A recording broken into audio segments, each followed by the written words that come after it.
Hello students, welcome back. हम पढ़ रहे हैं पीरियोडिक प्रॉपर्टीज वाला चैप्टर और इस चैप्टर में हमने देखा था कि एटॉमिक प्रॉपर्टीज कौन सी होती हैं, यानी कि एक एटम को स्पेसिफाई करने के लिए कौन सी प्रॉपर्टीज यूज होती हैं। और उसके बाद हमने देखा कि वही एटॉमिक प्रॉपर्टीज पीरियोडिक वेरिएशंस हो करते हैं, इसलिए हमने उसको पीरियोडिक प्रॉपर्टीज बोल दिया था। तो वो प्रॉपर्टीज कौन कौन सी थी, उसमें से था क्या, एक तो साइज़ की बात करते हैं या रेडियाई की बात करते हैं, जिनमें हमने अलग अलग कॉन्सेप्ट सीखे थे, जिसमें कोवलेंट रेडियाई, आयनिक रेडियाई, उसके अलावा वैन डर वाल रेडियाई, ये सब हमने देखा था।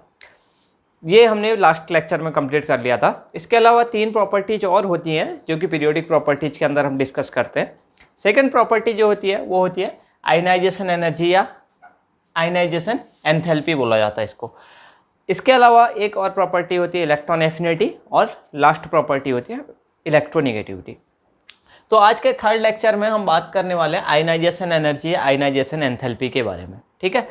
तो इस चीज़ को हम देखेंगे और इससे रिलेटेड जो भी एक दो क्वेश्चन जिस टाइप के आते हैं वो हम यहाँ पर डील करेंगे, ठीक है। हमने पिछले लेक्चर में साइज वगैरह का वेरिएशन कैसे होता है पीरियड में, ग्रुप में, या फिर उसको कौन कौन से फैक्टर अफेक्ट करते हैं, इस चीज़ की बात कर ली थी। अब हम आज दूसरी प्रॉपर्टीज पढ़ेंगे जिसका नाम है क्या, आयनाइजेशन एनर्जी या आयनाइजेशन एंथैल्पी। अब देखिए ये क्या होती है, इससे समझने से पहले देखो नाम से लग रहा है आयनाइजेशन और दूसरा क्या एनर्जी है। मतलब किसी चीज़ को क्या, किसी भी एटम या किसी भी जो हम बोल सकते हैं एलिमेंट का क्या हो सकता है, आयनाइजेशन होने की बात हो रही है, ठीक है।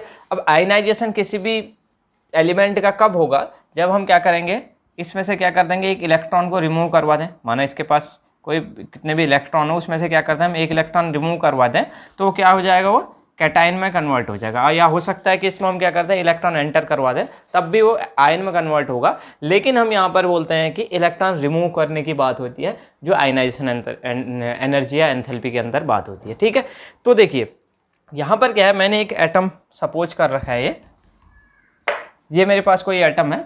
तो क्या करते हैं, ये हमारे अंदर वाले इलेक्ट्रॉन है और ये सबसे लास्ट वाला जो सेल कहलाता है, ये क्या कहलाता है, ये कहलाता है वैलेंस सेल, ठीक है। तो सबसे लास्ट वाले जो इलेक्ट्रॉन होते हैं, लास्ट सेल के जो इलेक्ट्रॉन होते हैं, उनको हम वैलेंस सेल बोलते हैं। तो होगा क्या, सबसे लूजली जो बॉन्डेड इलेक्ट्रॉन होंगे न्यूक्लियस से सबसे दूर कौन से होंगे, वैलेंस सेल के इलेक्ट्रॉन। तो इनको निकालना ज़्यादा आसान है। तो जब भी बॉन्डिंग होती है या जब भी इलेक्ट्रॉन निकलते हैं, तो कौन से इलेक्ट्रॉन निकलते हैं, वो निकलते हैं वैलेंस सेल के, यानी लास्ट सेल के इलेक्ट्रॉन। तो हम क्या करते हैं, ये हमारे पास एटम है, इसमें क्या करते हैं हम, इस एटम को हम क्या करते हैं, इसको हम एनर्जी देते हैं, ठीक है। एनर्जी दी हमने, और एनर्जी देने के बाद क्या करते हैं, इसके लास्ट सेल से हम क्या करते हैं, या वैलेंस सेल से इलेक्ट्रॉन रिमूव करवाते हैं ताकि वो कैटाइन में कन्वर्ट हो जाए। ये जो एनर्जी दी जाती है इसी को हम क्या बोलते हैं, आयनाइजेशन एनर्जी। यानी कि किसी न्यूट्रल एटम को उसको आयन कैटाइन के फॉर्म में कन्वर्ट करने के लिए जितनी एनर्जी दी जाती है, उसको मिनिमम अमाउंट ऑफ एनर्जी को हम क्या बोलते हैं, आयनाइजेशन एनर्जी, ठीक है। तो लेकिन एक चीज़ होती है कि जब भी हम आयनाइजेशन एनर्जी की बात करते हैं, तो सबसे पहले हमारे पास जो भी एलिमेंट होता है उसको सबसे पहले हम क्या करते हैं, उसको गैसियस फॉर्म में कन्वर्ट करते हैं, ठीक है। सबसे पहले हम क्या करते हैं, उसको गैसियस फॉर्म में कन्वर्ट करते हैं। उसके बाद हम एनर्जी दे करके उसके वैलेंस सेल से इलेक्ट्रॉन रिमूव करवाते हैं। तो हम बोल सकते हैं कि minimum amount of energy which required to remove an electron from the valence shell of an isolated gaseous atom, ठीक है। आइसोलेटेड सिस्टम के अंदर ये चीज़ की जाती है, यानी कि बाहर से नहीं एनर्जी का एक्सचेंज हो, कोई भी एनर्जी का एक्सचेंज नहीं हो। तो उस टाइप के गैसियस एटम से जब भी हम इलेक्ट्रॉन रिमूव करवाते हैं तो उसको आयनाइजेशन एनर्जी बोला जाता है, ठीक है। तो बस इसका डेफिनेशन लिख सकते हैं हम। तो हम लिख सकते हैं the minimum amount of energy, the minimum amount of energy which is required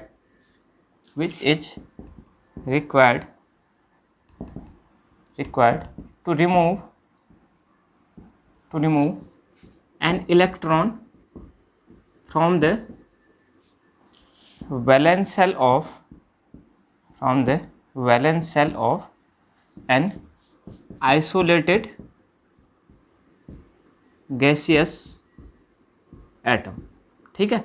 isolated gaseous atom कहने का मतलब है क्या, कि हम इसको आइसोलेटेड सिस्टम के अंदर हम गैसियस एटम को रख रहे हैं। मतलब पहले हम एटम को या जो भी हमारे पास एलिमेंट होगा उसको गैसियस फॉर्म में कन्वर्ट करेंगे, फिर आइसोलेटेड सिस्टम के अंदर चीज़ प्रोसेस होगी, क्योंकि एनर्जी का नहीं एक्सचेंज होना चाहिए, तभी हमें पता चलेगा कितनी एनर्जी उसको उसके वैलेंस शेल के इलेक्ट्रॉन को रिमूव करने के लिए यूज हो रही है। तो ये कहलाती है क्या? Ionization energy. ठीक है, तो यहाँ पर हम देखते हैं कि हमारे पास माना कोई ये हमारे पास एटम है, यहाँ पर इसका वैलेंस शेल पे इलेक्ट्रॉन है। ठीक है, अंदर के इलेक्ट्रॉन में दिखा नहीं रहा हूँ, वैलेंस शेल पे इलेक्ट्रॉन है। तो हमें क्या करना पड़ेगा, अभी यहाँ पर ये न्यूक्लियस है और ये इलेक्ट्रॉन, इनके बीच में क्या हो रहा होगा, इनके बीच में अट्रैक्शन लग रहा होगा,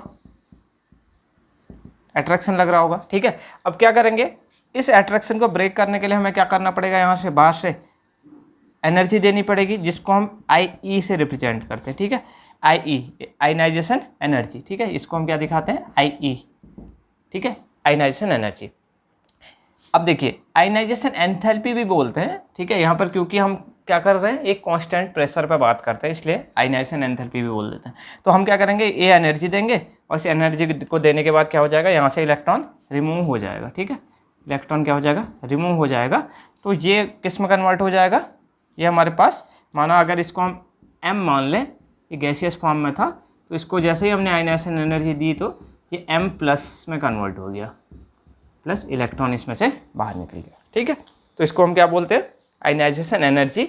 वो मिनिमम अमाउंट ऑफ एनर्जी जो किसी आइसोलेटेड गैसियस एटम के वैलेंस शेल से एक इलेक्ट्रॉन रिमूव या इलेक्ट्रॉन रिमूव करने के लिए यूज होती है, उसको हम क्या बोलते हैं, उसको बोलते हैं आयनाइजेशन एनर्जी। ठीक है, ये डायग्राम बना भी सकते हैं, कोई ज़रूरी नहीं है कंपलसरी बनाना। अब देखिए यहाँ पर क्या है, इसका मतलब क्या है, यहाँ पर डेल्टा H की वैल्यू जो होगी वो क्या होगी, क्योंकि हम क्या कर रहे हैं, सिस्टम को एनर्जी दे रहे हैं, मतलब आइसोलेटेड गैसियस एटम को बाहर से एनर्जी दे रहे हैं इस इलेक्ट्रॉन को रिमूव करने के लिए, इसलिए डेल्टा H की वैल्यू कैसी होगी, पॉजिटिव वैल्यू होगी। मतलब ये कैसी प्रोसेस है, एक एंडोथर्मिक प्रोसेस होती है। ठीक है, एंडोथर्मिक प्रोसेस होती है। ठीक है, तो हम बोल सकते हैं कि जो हमारे पास आयनाइजेशन एनर्जी है वो कैसा है, एंडोथर्मिक क्वांटिटी होती है, मतलब एंडोथर्मिक रिएक्शन या एंडोथर्मिक प्रोसेस होती है। ये इलेक्ट्रॉन को उसके किसी आइसोलेटेड गैसियस एटम के वैलेंस शेल से इलेक्ट्रॉन निकालने के लिए हमें क्या करना पड़ेगा, एनर्जी देनी पड़ेगी, तो इसका मतलब एंडोथर्मिक प्रोसेस है ये। ठीक है, और एक चीज़ और है कि यूनिट जो होती है, यूनिट ऑफ आयनाइजेशन एनर्जी होती है, वो क्या होती है, इलेक्ट्रॉन वोल्ट। ठीक है, इलेक्ट्रॉन वोल्ट, जिसको EV से रिप्रेजेंट किया जाता है। कभी छोटी छोटी चीज़ें पूछ ली जाती हैं कि इसकी यूनिट क्या होगी, तो इलेक्ट्रॉन वोल्ट होती है। ठीक है, तो इतनी बातें होगी यहाँ पर। अब हम देखते हैं आगे। ठीक है, तो मैंने बोला कि आयनाइजेशन एनर्जी क्या है, एक एंडोथर्मिक प्रोसेस है, ये काफ़ी इंपॉर्टेंट चीज़ है, अभी आगे भी हम यूज करेंगे इन सबको। अब आगे देखते हैं, ये तो डेफिनेशन होगी कि किसी भी सिंपली अगर हम बोलें कि डेफिनेशन बहुत ज़्यादा नहीं जाए, तो कोई एटम है तो उसके लास्ट सेल से हमें इलेक्ट्रॉन रिमूव करवाने के लिए जो एनर्जी देनी पड़ रही है वही आयनाइजेशन एनर्जी है, मतलब उसको कैटायन में कन्वर्ट करना है, तो आयनाइजेशन एनर्जी यूज होगी। अब एक टर्म होता है, आगे देखते हैं हम, सक्सेसिव आयनाइजेशन एनर्जी। ठीक है, एक चीज़ होती है क्या, successive ionization energy. Successive ionization energy, successive ionization energy. ठीक है, सक्सेसिव मतलब एक के बाद एक। ठीक है, एक के बाद एक, मतलब एक इलेक्ट्रॉन निकाला, दूसरा इलेक्ट्रॉन निकाला, तीसरा इलेक्ट्रॉन निकाला, तो ये सब क्या कहलाते हैं, successive ionization energy. For example माना मेरे पास कोई मेरे पास एलिमेंट M था। ठीक है, उसमें मैंने क्या किया, उसमें मैंने एनर्जी दी। ठीक है, प्लस आयनाइजेशन एनर्जी। ठीक है, इसको फर्स्ट से रिप्रेजेंट करते हैं जब हम पहला इलेक्ट्रॉन रिमूव करवा रहे होते हैं। ठीक है, IE1, तो ये क्या हो जाएगा, ये हमारे पास एक इलेक्ट्रॉन इसमें से रिमूव हो जाएगा। ठीक है, ये M+ में कन्वर्ट हो जाएगा और इसमें से क्या हो जाएगा, एक इलेक्ट्रॉन बाहर निकल जाएगा। अब दूसरे में क्या होगा कि ये यूनिपॉजिटिव कैटायन टाइप का बन गया है। अब यहाँ पर से क्या होगा, फिर से मैं एक और फिर से एनर्जी दे रहा हूँ। माना मेरे पास कोई एटम था, ये इसका वैलेंस शेल था। ठीक है, वैलेंस शेल पे माना ये तो जरूरी नहीं कि हमेशा एक ही इलेक्ट्रॉन हो, 1 2 3 4 5 6 कितने भी इलेक्ट्रॉन हो सकते हैं। तो मैं पहला इलेक्ट्रॉन निकालूं तो इसको क्या बोलेंगे, फर्स्ट इलेक्ट्रॉन निकालने के लिए जो एनर्जी चाहिए होगी उसको IE1 बोलेंगे, दूसरा इलेक्ट्रॉन निकालने के लिए IE2, ऐसे ही थर्ड इलेक्ट्रॉन निकालने के लिए IE3, ऐसे ही फोर्थ इलेक्ट्रॉन के लिए IE4, ऐसे आगे को हो सकता है। तो ये सब एनर्जी जो कहलाती है, एक फर्स्ट इलेक्ट्रॉन, दूसरा इलेक्ट्रॉन, तीसरा इलेक्ट्रॉन, चौथा इलेक्ट्रॉन, इनको निकालने के लिए जो एनर्जी रिक्वायर्ड होती है उसको बोलते हैं सक्सेसिव आयनाइजेशन एनर्जी। तो यहाँ पर हम देख रहे हैं कि पहला इलेक्ट्रॉन निकाला तो M+ में कन्वर्ट हो गया, दूसरा इलेक्ट्रॉन निकालेंगे, ठीक है, तो IE2 कहलाएगी आयनाइजेशन एनर्जी सेकेंड, तो ये क्या हो जाएगा M2+ हो जाएगा, ठीक है। फिर क्या हो जाएगा, फिर से मैं एक और इलेक्ट्रॉन निकालना चाहूँ तो तीसरी बार फिर से मुझे एनर्जी देनी पड़ेगी और एक इलेक्ट्रॉन फिर से निकलेगा, तो ये कहलाएगा M3+, और ये सभी गैसियस फॉर्म में होंगे, ठीक है। तो यहाँ पर क्या हो रहा है, फर्स्ट इलेक्ट्रॉन के बाद फिर सेकंड इलेक्ट्रॉन, फिर थर्ड इलेक्ट्रॉन, ऐसे ही आगे को फोर्थ इलेक्ट्रॉन को भी आगे निकाल सकते हैं, फोर्थ फिफ्थ इलेक्ट्रॉन को भी आगे निकाल सकते हैं। तो ये जो एनर्जी कहलाती है वो क्या कहलाती है, सक्सेसिव आयनाइजेशन एनर्जी, ठीक है। तो हम लिख सकते हैं कि energy required to remove first comma second comma third so on, ठीक है, इलेक्ट्रॉन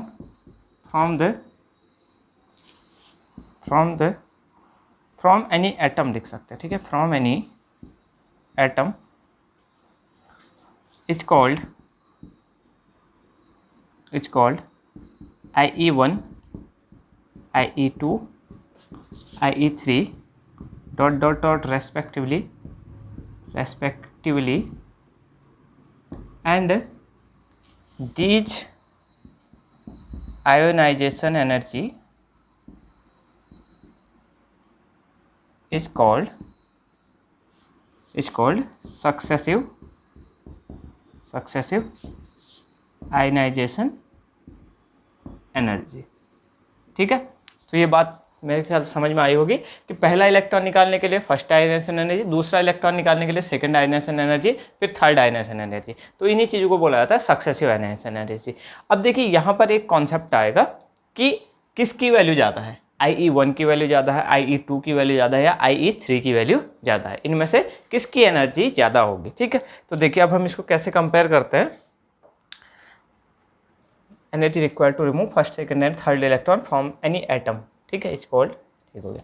अब देखिए यहाँ पर अगर हम कंपैरिजन करना चाहें कि कौन ज़्यादा है, ठीक है, किसकी वैल्यू ज़्यादा होगी, ठीक है, तो देखिए कैसे हम इसको कंपेयर करेंगे। देखिए मैं बताता हूँ यहाँ पर आपको कैसे होगा। माना ये हमारे पास कोई एटम था, ठीक है, इसके वैलेंस शेल पे माना 1 2 3 ऐसे 3 इलेक्ट्रॉन थे माना। तो अब हमने क्या किया है, एक इलेक्ट्रॉन पाना पहले हमने रिमूव कर दिया प्लस IE1, तो क्या हो जाएगा, जैसे ही इलेक्ट्रॉन रिमूव होगा तो ये किस में कन्वर्ट हो जाएगा, कैटाइन में, ठीक है। अब यहाँ पर क्या हो गया, एक इलेक्ट्रॉन कम हो गया, केवल वैलेंस शेल पे माना 3 में से 2 इलेक्ट्रॉन बचे। अब क्या हो जाएगा, जैसे ही इलेक्ट्रॉन कम हो जाएंगे तो ये न्यूक्लियस अब इन इलेक्ट्रॉन को ज़्यादा अट्रैक्शन से खींचेगा, ठीक है। जैसे ही एक इलेक्ट्रॉन हमने निकाल दिया यहाँ पर से, तो अब क्या हो जाएगा, केवल 2 इलेक्ट्रॉन को खींचना है वैलेंस शेल के न्यूक्लियस को, तो अब ज़्यादा अट्रैक्शन से खींचेगा। तो ज़्यादा अट्रैक्शन से खींचेगा तो अब इन इलेक्ट्रॉनों को निकालने के लिए हमें ज़्यादा एनर्जी देनी पड़ेगी। और दूसरी बात, ये क्या हो गया होगा, ये यहाँ पर कैटाइन में कन्वर्ट हो चुका है, ठीक है, और कैटाइन मतलब यहाँ पर इलेक्ट्रॉन की कमी हो गई है, इस वजह से अब न्यूक्लियस अपने वैलेंस शेल के इलेक्ट्रॉन को टाइटली होल्ड करे रखेगा, बहुत टाइटली पकड़े रहेगा, तो इसके इलेक्ट्रॉन को निकालने के लिए हमें ज़्यादा एनर्जी देनी पड़ेगी। तो ज़्यादा एनर्जी देनी पड़ेगी मतलब आयनाइजेशन एनर्जी की वैल्यू क्या हो जाएगी, ज़्यादा हो जाएगी, ठीक है। आयनाइजेशन एनर्जी क्या है, वो एनर्जी है जो वैलेंस शेल से इलेक्ट्रॉन रिमूव करवाने के लिए हमें देनी पड़ रही है। तो ज़्यादा अट्रैक्शन अगर हो जाएगा न्यूक्लियस और इस वैलेंस शेल इलेक्ट्रॉन के बीच में, तो हमें ज़्यादा एनर्जी देनी पड़ेगी। इसीलिए हम क्या बोल रहे हैं कि जो ऑर्डर होगा इसका, order of successive ionization energy, ठीक है, वो क्या होगा, सबसे कम जो होगी वो कौन सी होगी, IE1, उससे ज़्यादा जो होगी IE2, और उससे ज़्यादा क्या होगी IE3, ठीक है। तो ये ऑर्डर भी कभी कभी पूछा जा सकता है कि सक्सेसिव आयनाइजेशन एनर्जी में किसका वैल्यू ज़्यादा होगा, ठीक है। तो ऑर्डर ऑफ या वैल्यू ऑफ लिख सकते हैं, ठीक है, वैल्यू ऑफ आयनाइजेशन एनर्जी क्या होगी, IE1 कम होगा, IE2 उससे ज़्यादा होगा, IE3 उससे ज़्यादा होगा, ठीक है। क्योंकि जैसे जैसे इलेक्ट्रॉन निकलता रहेगा वैसे वैसे क्या होगा, जो न्यूक्लियर चार्ज होगा वैलेंस शेल के इलेक्ट्रॉनों के लिए वो क्या हो जाएगा, ज़्यादा हो जाएगा, क्योंकि अब उसको कम इलेक्ट्रॉन को खींचना होगा, ठीक है। इस वजह से IE1 कम होगा, IE2 उससे ज़्यादा होगा और IE3 उससे भी ज़्यादा होगा। ठीक है, तो ये हमारा order of successive ionization energy हो जाएगा। ठीक है, तो ये मैंने दो बातें बता दी आपको, आयनाइजेशन एनर्जी है क्या और सक्सेसिव आयनाइजेशन एनर्जी क्या होती है। अब हम देखेंगे कि कौन कौन से फैक्टर अफेक्ट करते हैं आयनाइजेशन एनर्जी को। तो अगला टॉपिक हमारे पास है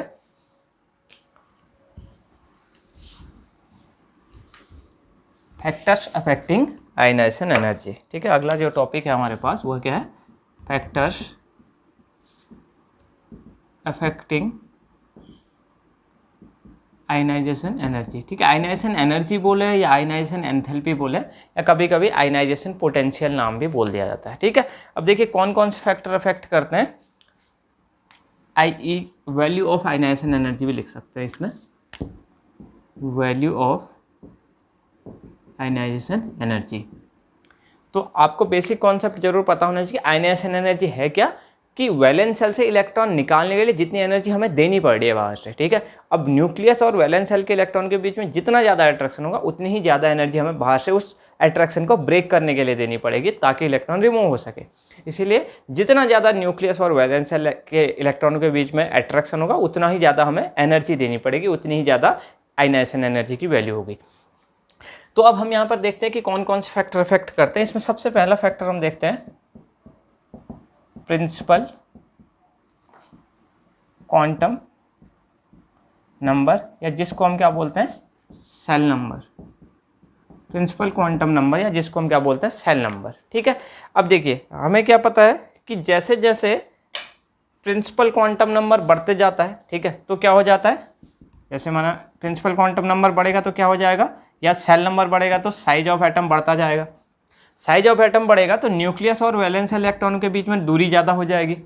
सेल नंबर जैसे ही बढ़ेगा, माना एक छोटा सेल वाला था, माना इतना छोटा सा एटम था और ये इसमें कितने सेल थे, 2 सेल, इसमें 3 सेल है। तो यहाँ पर क्या होगा, जैसे जैसे सेल नंबर बढ़ेगा तो न्यूक्लियस और वैलेंस इलेक्ट्रॉन के बीच की डिस्टेंस बढ़ेगी। ठीक है, न्यूक्लियस और वैलेंस इलेक्ट्रॉन के बीच में डिस्टेंस बढ़ेगी, तो इस वजह से क्या होगा, ये जो इलेक्ट्रॉन है इसको रिमूव करना क्या हो जाएगा, आसान हो जाएगा। अब यहाँ पर क्या होगा, यहाँ पर न्यूक्लियस के पास में इलेक्ट्रॉन है तो अट्रैक्शन ज़्यादा हो रहा होगा, न्यूक्लियस और वैलेंस शेल के इलेक्ट्रॉन के बीच ज़्यादा अट्रैक्शन होगा, तो इस वजह से इसको ब्रेक करने के लिए हमें ज़्यादा एनर्जी देनी पड़ेगी बाहर से, तो इस वजह से यहाँ पर आयनाइजेशन एनर्जी की वैल्यू क्या होगी, हाई होगी। अब जबकि यहाँ पर अगर हम बात करें तो न्यूक्लियस और वैलेंस इलेक्ट्रॉनों के बीच में ज़्यादा दूरी हो गई है तो अट्रैक्शन भी कम होगा ज़्यादा दूरी होने पर, इस वजह से यहाँ पर आयनाइजेशन एनर्जी की वैल्यू क्या हो जाएगी, लेस हो जाएगी। ठीक है, तो इसका मतलब क्या है, जो आयनाइजेशन एनर्जी की वैल्यू होगी वो क्या होगी, इन्वर्सली प्रोपोर्शनल टू किसके होगी, प्रिंसिपल क्वांटम नंबर के या सेल नंबर के।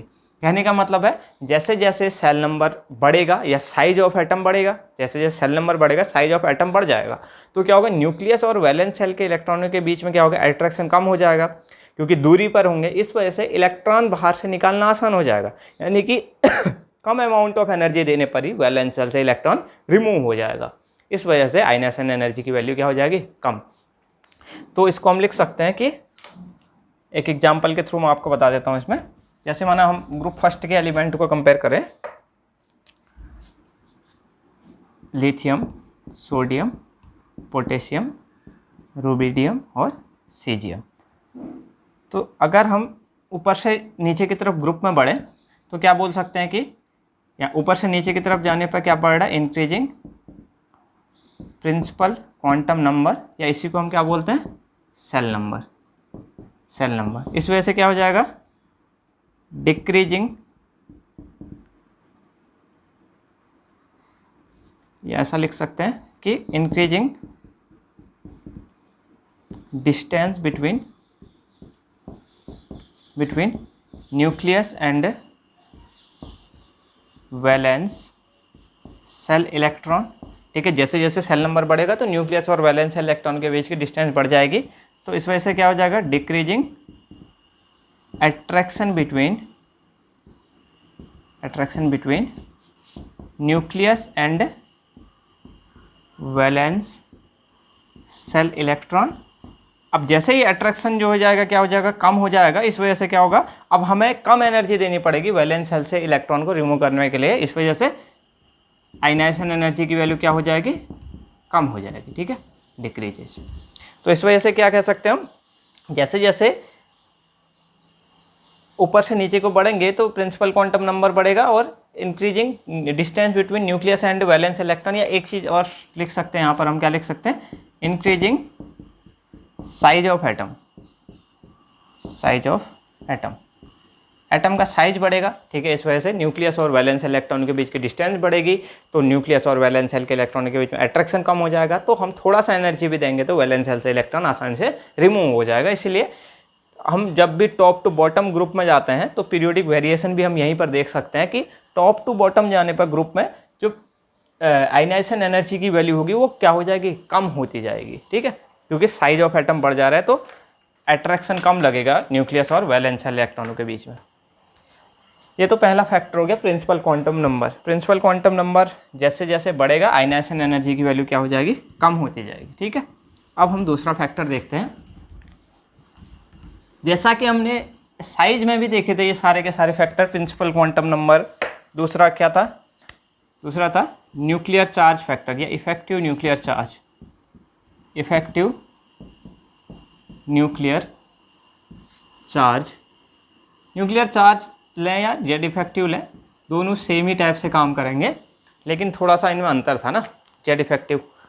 तो यहाँ पर क्या है, अब क्या होता है, जैसे जैसे न्यूक्लियर चार्ज बढ़ेगा तो न्यूक्लियस और वैलेंस इलेक्ट्रॉन के बीच में अट्रैक्शन ज़्यादा बढ़ेगा, तो हमें क्या करना है, उसी अट्रैक्शन को तो ब्रेक करना है। कि मतलब न्यूक्लियस अगर टाइटली होल्ड कर रहा है वैलेंस सेल के इलेक्ट्रॉनों को, तो हमें क्या करना पड़ेगा, ज़्यादा एनर्जी देनी पड़ेगी बाहर से उस वैलेंस सेल के इलेक्ट्रॉन को रिमूव करने के लिए। तो इसका मतलब क्या है कि जो हमारे पास आयनाइजेशन एनर्जी होगी वो डायरेक्टली प्रोपोर्शनल किसके होगी, जेड इफेक्टिव के या इफेक्टिव न्यूक्लियर चार्ज के, क्योंकि जितना ज़्यादा न्यूक्लियस पर चार्ज होगा वो अपने वैलेंस सेल के इलेक्ट्रॉन को उतना टाइटली पकड़े रहेगा, इस वजह से उसके इलेक्ट्रॉनों को निकालना ज़्यादा मुश्किल होगा। इस वजह से आयनाइजेशन एनर्जी हमें क्या करना पड़ेगा, या एनर्जी हमें बाहर से ज़्यादा सप्लाई करनी पड़ेगी इसके वैलेंस सेल के इलेक्ट्रॉन को निकालने के लिए, इसलिए आयनाइजेशन एनर्जी ज़्यादा डायरेक्टली प्रोपोर्शनल होती है जेड इफेक्टिव के, ठीक है। तो यहाँ पर हम लिख सकते हैं कि अगर with the increase in nuclear charge, the attraction between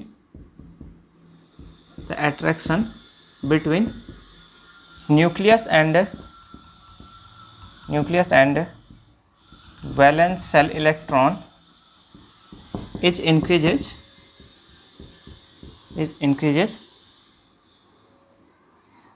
hence ionization energy IE value will also increases।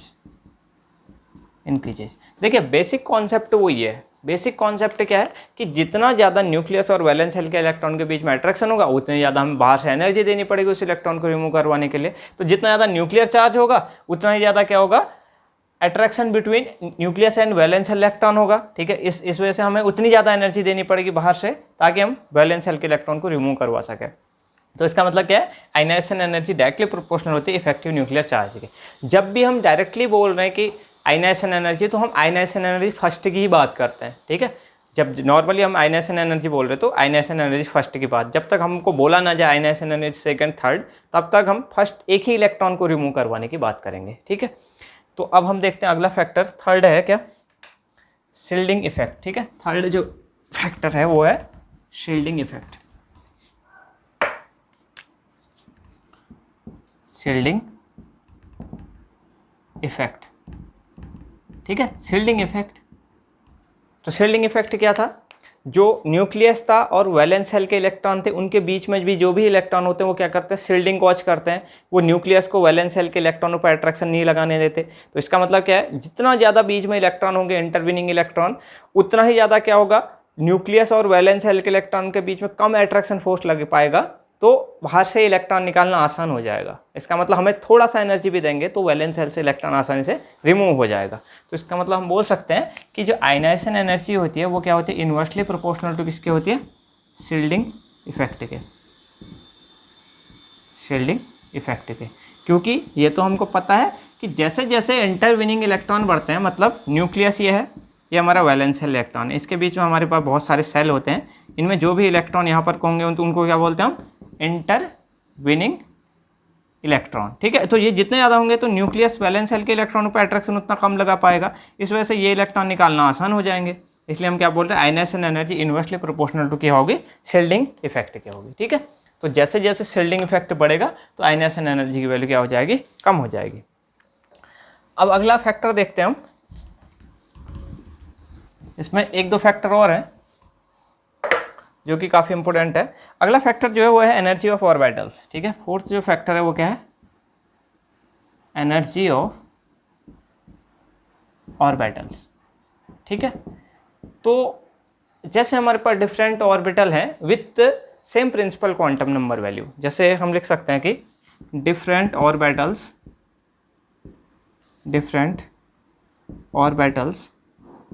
with the same principal quantum number value having the following energy order। ठीक है, following energy order। ठीक है, अब हमारे पास क्या है, different हमारे पास orbital है और उसके पास प्रिंसिपल क्वांटम नंबर की वैल्यू सेम है। जैसे मैं कहूँ NS, NP, ND और NF। ठीक है, तो हम क्या करते हैं, हमारे पास होता है N+L रूल, जिसके अकॉर्डिंग हम क्या बोलते हैं, जिसकी N+L की वैल्यू ज़्यादा होती है उसका एनर्जी क्या होती है, उस ऑर्बिटल की ज़्यादा होती है। मतलब प्रिंसिपल क्वांटम नंबर और सेकेंडरी क्वांटम नंबर वैल्यू को हम ऐड करते हैं, तो जिसके लिए ज़्यादा होती है उसकी एनर्जी ज़्यादा होती है। तो यहाँ पर अगर हम ऑर्डर देखें तो माना अगर मेरे पास ये ऐसा होता है 4S, 4P, 4D और 4F होता है। ठीक है, तो इसमें एनर्जी का ऑर्डर क्या होता है, NS से ज़्यादा NP की, उससे ज़्यादा ND की, उससे ज़्यादा NF की, 4S से ज़्यादा 4P की होगी, उससे ज़्यादा 4D की, उससे ज़्यादा 4F की।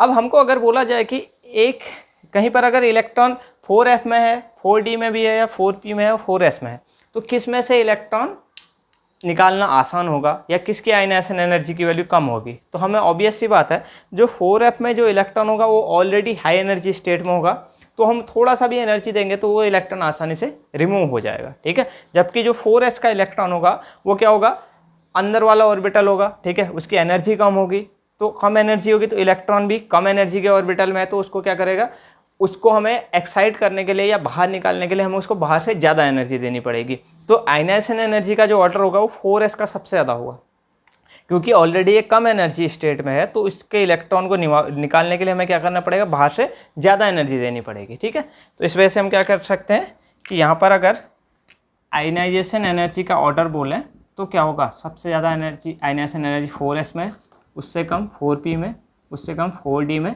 और उससे कम 4F में। अब देखिए यहाँ पर अंतर ध्यान रखना, ये हमारा जनरल एनर्जी का ऑर्डर है। ठीक है, ये N+L रूल के अकॉर्डिंग निकालते हैं, लेकिन ये क्या है, आयनाइजेशन एनर्जी। आयनाइजेशन एनर्जी मतलब इन ऑर्बिटल में से इलेक्ट्रॉन निकालने के लिए जो एनर्जी चाहिए वो आयनाइजेशन एनर्जी है। ठीक है, ये क्या है, इन ऑर्बिटल की एनर्जी है कितनी। तो ऑलरेडी 4S जो है वो लो एनर्जी का ऑर्बिटल है, तो लो एनर्जी का ऑर्बिटल है तो उसके इलेक्ट्रॉन भी लो एनर्जी में होंगे, इस वजह से उसको ज़्यादा एनर्जी देनी पड़ेगी बाहर से उसके इलेक्ट्रॉन को एक्साइट करने के लिए या बाहर निकालने के लिए। इस वजह से उसका क्या होगा, 4S की आयनाइजेशन एनर्जी ज़्यादा होगी, जबकि 4F जो है इसका इलेक्ट्रॉन हाई एनर्जी में होगा, तो इसको थोड़ा सा भी एनर्जी देंगे तो बाहर हो जाएगा। इस वजह से 4F का क्या होगा, कम आयनाइजेशन एनर्जी की वैल्यू होगी। ठीक है, तो ये हमारा ऑर्डर हो गया किसका, ये हमारा ऑर्डर है आयनाइजेशन एनर्जी का ऑर्डर। ठीक है, अब हम आगे देखते हैं कॉन्फिगरेशनल फैक्टर। ये थोड़ा सा इंपॉर्टेंट फैक्टर आएगा, इसके बाद हम इस पर बेस्ड जो भी क्वेश्चन वगैरह होंगे वो देखेंगे। अगला जो फैक्टर है वो है कॉन्फिगरेशनल फैक्टर। अब जो कॉन्फ़िगरेशनल फैक्टर कहने का मतलब है, हमारे पास अलग अलग कॉन्फ़िगरेशन होते हैं, half field configuration, fully filled configuration या नॉर्मल कॉन्फ़िगरेशन। तो जो भी हमारे इलेक्ट्रॉन फिल करके हम कॉन्फ़िगरेशन देखते हैं उनमें हमें पता है कि हाफ फील्ड और फुली फील्ड कॉन्फ़िगरेशन जो नॉर्मल अदर कॉन्फ़िगरेशन होते हैं उनके कंपेयर में क्या होता है, ज़्यादा स्टेबल कॉन्फ़िगरेशन होते हैं।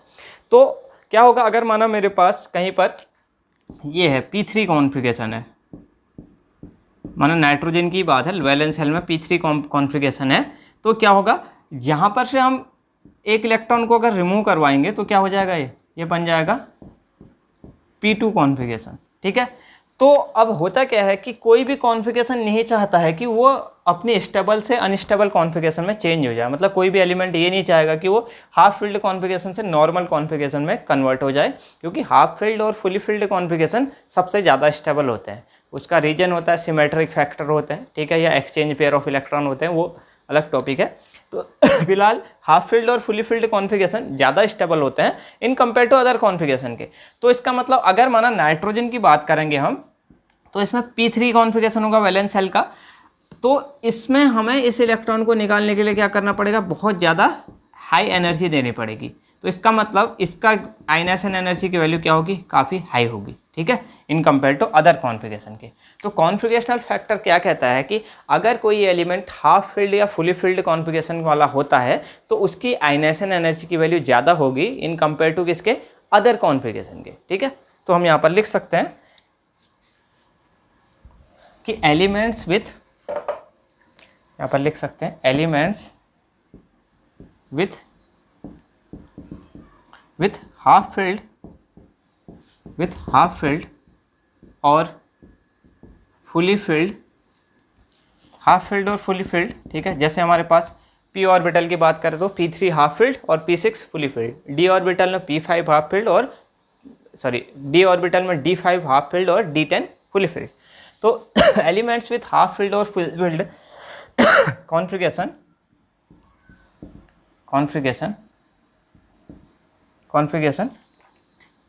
आर स्टेबल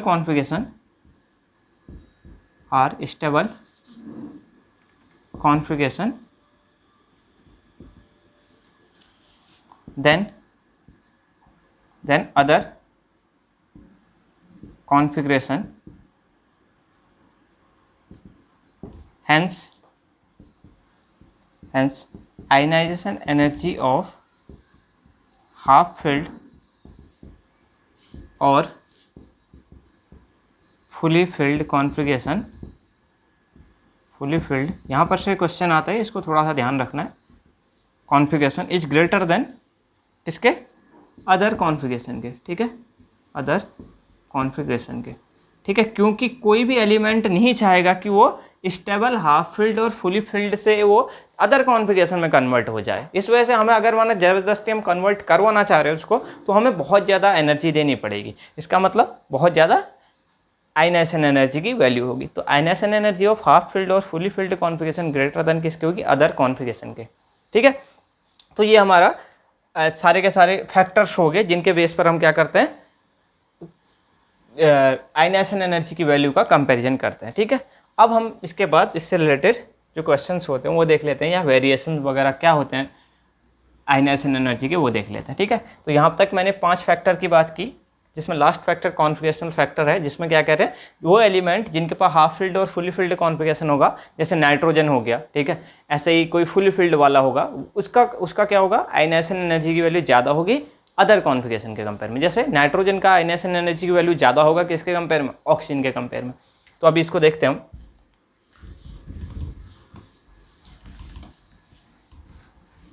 देखिए, जैसे हम अगर माना पीरियड में अगर हम वेरिएशन देखें आयनाइजेशन एनर्जी का, तो हमें यहाँ पर एक यहाँ पर से क्वेश्चन पूछा जाता है, आप इसको ध्यान में देखना, ध्यान से देखना इस चीज़ को। Variation of ionization energy across a period. ठीक है, तो आयनाइजेशन एनर्जी का वेरिएशन क्या होता है एक पीरियड में। ठीक है, जैसे अगर हम देखें तो नॉर्मली होता क्या है, अगर हम एक पीरियड में लेफ़्ट टू राइट मूव करते हैं तो क्या होता है, इफेक्टिव न्यूक्लियर चार्ज बढ़ता है। ठीक है, और साइज क्या होता है, डिक्रीज होता है। तो हमें पता है कि अभी हमने सारे फैक्टर देख लिया, तो हमें पता है आयनाइजेशन एनर्जी की वैल्यू बढ़ती है कैसे, जैसे जैसे न्यूक्लियर चार्ज बढ़ता है वैसे वैसे बढ़ती है, और साइज ऑफ एटम जितना ज़्यादा छोटा होता है उतना ही ज़्यादा आयनाइजेशन एनर्जी की वैल्यू बढ़ती है। ठीक है, तो हम क्या बोलते हैं, in general ionization energy increases with increase in nuclear charge and decrease in decrease in size of element बोल सकते हैं, एटम बोल सकते हैं, ठीक है, साइज ऑफ एटम, ठीक है। बट क्या, ठीक है, तो इसका मतलब क्या होना चाहिए, फिलहाल ये देखिए कि आयनाइजेशन एनर्जी की वैल्यू क्या होती है, इंक्रीज होती है जैसे जैसे हम क्या करते हैं, न्यूक्लियर चार्ज जैसे जैसे बढ़ता है और साइज जैसे जैसे घटता है, ठीक है। तो इसका मतलब क्या होना चाहिए, अगर हम कंपैरिजन करें पीरियड में, ठीक है, तो पीरियड में मैं ना सेकेंड पीरियड ले लूँ, तो यहाँ पर क्या होना चाहिए, यहाँ पर हमारे पास कौन से आते हैं, हाइड्रोजन, लिथियम से शुरू होगा, ठीक है। तो क्या हो जाएगा, lithium, beryllium, boron, carbon, nitrogen, oxygen और फ्लोरीन तक ले लेते हैं, ठीक है। तो होगा क्या यहाँ पर, नियॉन भी ले लेते हैं। तो यहाँ पर होगा क्या, जैसे जैसे हम क्या करें, लेफ्ट टू राइट मूव करें तो क्या होता है, लेफ्ट टू राइट मूव करने पर न्यूक्लियर चार्ज इंक्रीज करता है, ठीक है, न्यूक्लियर चार्ज इंक्रीज कर रहा है और साइज क्या होता है, साइज डिक्रीज करता है। इसका मतलब न्यूक्लियस और वैलेंस सेल के इलेक्ट्रॉन के बीच में अच्छा खासा अट्रैक्शन हो जाएगा। जैसे जैसे न्यूक्लियर चार्ज बढ़ेगा तो न्यूक्लियस और वैलेंस सेल के इलेक्ट्रॉन के बीच में बड़ी अट्रैक्शन, इस वजह से बाहर से हमें वैलेंस सेल के इलेक्ट्रॉन को निकालने के लिए ज़्यादा एनर्जी देनी पड़ेगी। इसका मतलब आयनाइजेशन एनर्जी की वैल्यू क्या होगी, बढ़ जाएगी, ठीक है, इंक्रीज कर जाएगी, इंक्रीजेस। अब लेकिन हमें क्या होता है, ऑर्डर हमें लग रहा है कि ऐसा होना चाहिए नॉर्मली, लिथियम से ज़्यादा बेरिलियम का, बेरिलियम से ज़्यादा बोरॉन का, उससे ज़्यादा कार्बन का, उससे ज़्यादा नाइट्रोजन, उससे ज़्यादा ऑक्सीजन, उससे ज़्यादा फ्लोरीन, उससे ज़्यादा नाइट्रोजन। बट ये नॉर्मल ऑर्डर हम अगर ऑब्जर्व करते हैं तो ये नॉर्मल ऑर्डर यहाँ पर नहीं मिलता, ठीक है, ये क्या एक रॉन्ग ऑर्डर हो जाता है, ठीक है। हमें क्योंकि हमने केवल किस फैक्टर को देखा, न्यूक्लियर चार्ज फैक्टर और साइज फैक्टर को ही कंसिडर किया है। एक जो इंपॉर्टेंट फैक्टर सबसे हमने लास्ट में डिस्कस किया, जो कि हमारा कॉन्फिगरेशनल फैक्टर था, उस चीज़ को हम यहाँ पर नेग्लेक्ट कर दिए, उस चीज़ को नहीं देखे। तो अब हम यहाँ पर कॉन्फिगरेशनल फैक्टर भी इंक्लूड करेंगे तो यहाँ पर दूसरा ऑर्डर आ जाएगा, ठीक है। तो यहाँ पर हम लिख सकते हैं, but in case of main group element but in case of main group element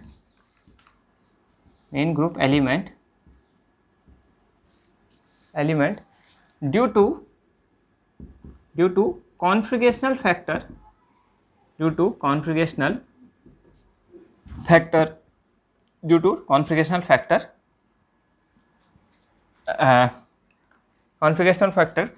irregularities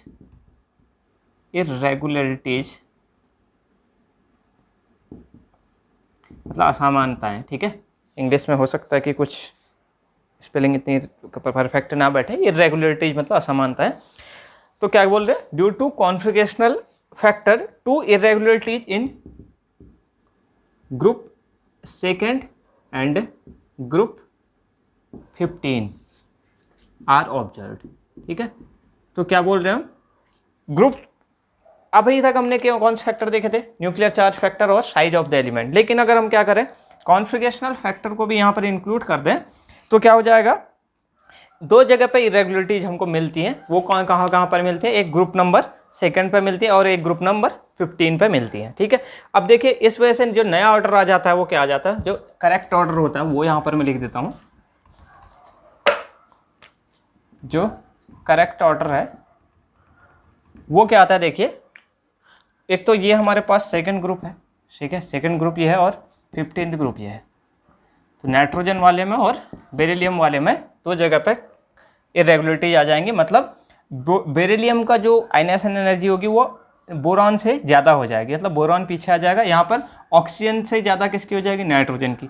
तो यहाँ पर दो जगह पे वेरिएशन आएगा, लिथियम से ज़्यादा कौन हो जाएगा, बोरॉन, बोरॉन से ज़्यादा बेरिलियम, बेरिलियम से ज़्यादा फिर कार्बन, कार्बन से ज़्यादा फिर ऑक्सीजन पीछे आएगा और नाइट्रोजन की उससे ज़्यादा होगी, फिर उससे ज़्यादा फ्लोरीन और उससे ज़्यादा नियॉन, ठीक है। तो हमने क्या देखा, केवल दो जगह पे वेरिएशन आया, एक तो सेकंड पे इसकी ज़्यादा हो जाएगी और यहाँ पर क्या आ जाएगा, 15 ग्रुप पे नाइट्रोजन की ऑक्सीजन से ज़्यादा हो जाएगी, यहाँ पर बोरॉन से ज़्यादा बेरिलियम की, ठीक है। तो यहाँ पर ऑर्डर आ जाएगा क्या, पहले लिथियम, उससे ज़्यादा बोरॉन, फिर बेरिलियम, फिर कार्बन, फिर ऑक्सीजन से ज़्यादा क्या हो जाएंगे, नाइट्रोजन की, और फिर फ्लोरीन, फिर नियॉन, ठीक है। तो यहाँ पर ऐसा क्यों हो रहा है, इसके पीछे क्या है, कॉन्फिगरेशनल फैक्टर का रीजन है।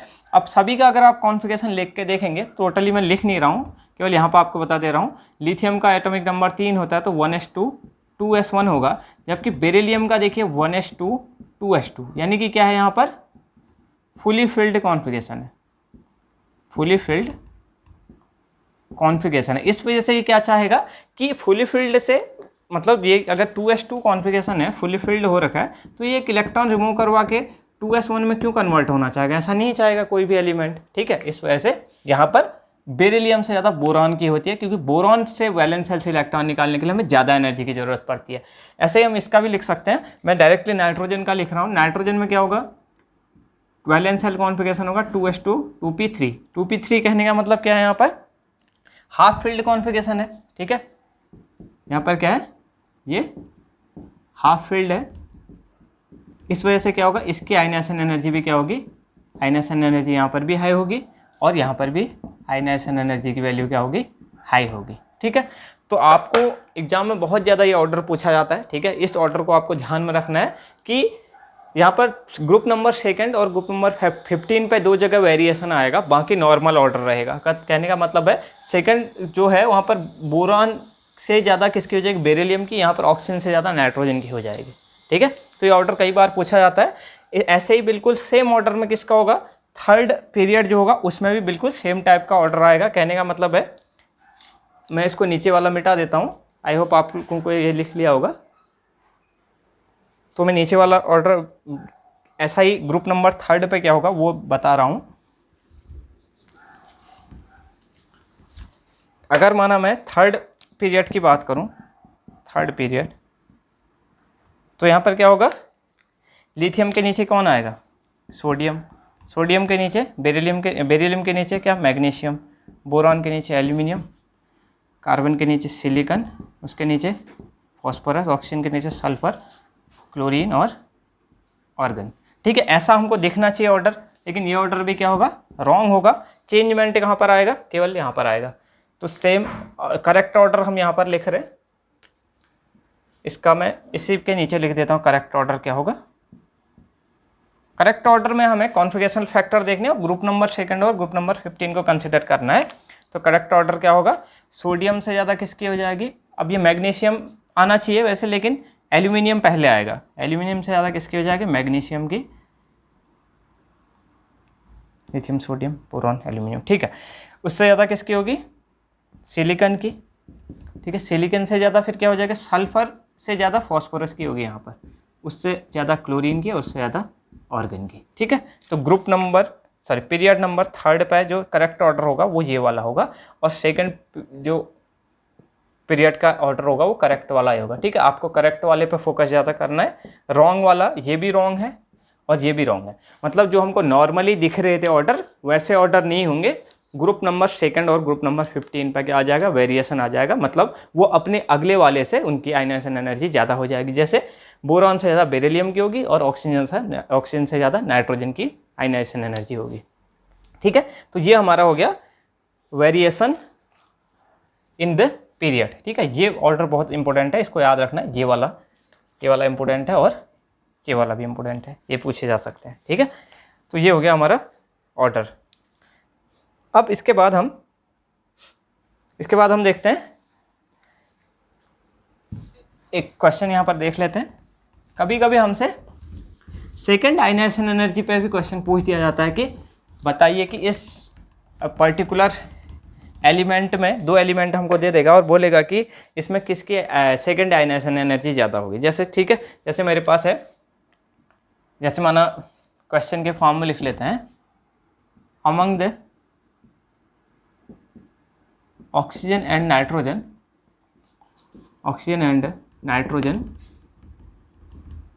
which element will have more value of IE2, ठीक है, IE2। ऑक्सीजन और नाइट्रोजन में किसकी IE2 की वैल्यू ज़्यादा होगी, ठीक है। तो वैसे क्या होता है, ऑक्सीजन की IE2 की वैल्यू ज़्यादा होती है किसके कंपेयर में, नाइट्रोजन के कंपेयर में। अब इसका क्या कारण होता है, देखिए यहाँ पर भी सेम कॉन्फ़िगरेशनल फैक्टर काम करता है।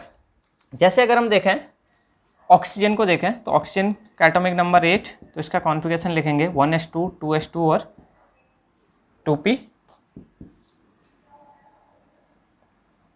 2p4, ठीक है। और ऐसे नाइट्रोजन का लिखेंगे क्या 1s2 2s2 और 2p3, ठीक है। तो बस हमें क्या देखना है, हमें तो वैलेंस शेल से मतलब है, इसमें भी हम किसको देखेंगे क्योंकि लास्ट में जो इलेक्ट्रॉन निकलेगा वो 2p वाले से निकल रहा होगा, तो मैं 2p3 और इसका 2p4 ले लेता हूँ, ठीक है। तो मैं क्या कर लेता हूँ, नाइट्रोजन का 2p, पहले ऑक्सीजन का ले लेते हैं 2p4 और नाइट्रोजन का 2p3, ठीक है।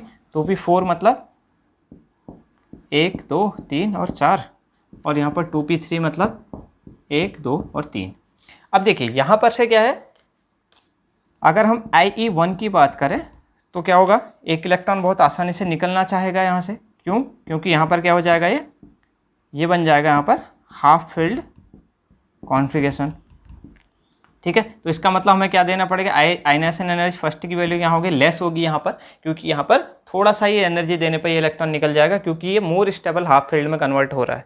अब जबकि यहाँ पर अगर हम बात करें, ये तो हमने अभी पीरियड में भी देखा था कि नाइट्रोजन की ज़्यादा थी ऑक्सीजन के कंपेयर में, तो यहाँ पर IE1 की बात करें तो यहाँ पर क्या होगा, ये पहले से ही मोर स्टेबल कॉन्फ़िगरेशन है, तो ये नहीं चाहेगा कि कन्वर्ट हो जाए अनस्टेबल कॉन्फ़िगरेशन में, ठीक है। इस वजह से यहाँ पर क्या होगा, आयनाइजेशन एनर्जी हमें अगर माना इसका इलेक्ट्रॉन रिमूव करवाना है तो आयनाइजेशन एनर्जी क्या होगी, काफ़ी हाई होगी, बहुत ज़्यादा एनर्जी देनी पड़ेगी, तब ये इलेक्ट्रॉन क्या होगा, रिमूव होगा और किस में कन्वर्ट हो जाएगा, ये हमारे पास अनस्टेबल कॉन्फ़िगरेशन में, ठीक है, अनस्टेबल कॉन्फ़िगरेशन में कन्वर्ट हो जाएगा।